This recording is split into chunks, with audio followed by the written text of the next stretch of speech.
Europe has shot itself in both of its feet in terms of the sanctions on Russia. The people in Germany, the people across Europe are suffering.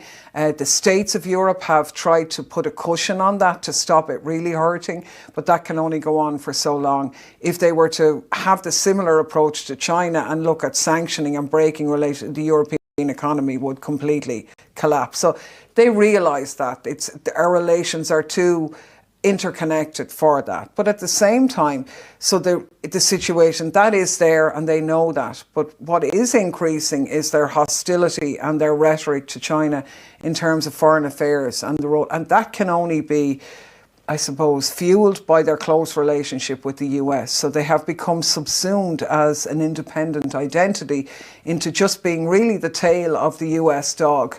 That's really, and I feel very sorry to say that. And anytime I meet somebody outside Europe, they go, what has happened to Europe? And I say, yeah, that is a question we ask ourselves every day. What has happened to Europe? Because it is not in our interest to have China as not being a positive partner. So they know that. But it's also in our interest, I think, for China to be playing a role to push for a multilateral world. And the problem is that the US are losing their dominant position. They have lost it economically, and they are losing it politically. And in many ways, when, you know, it is, as they say, the last bite of a dying snake, it's the most venomous, it's the most poisonous, and the instability that's hurting citizens all over the world, including in the US. It's so sad. It's so sad.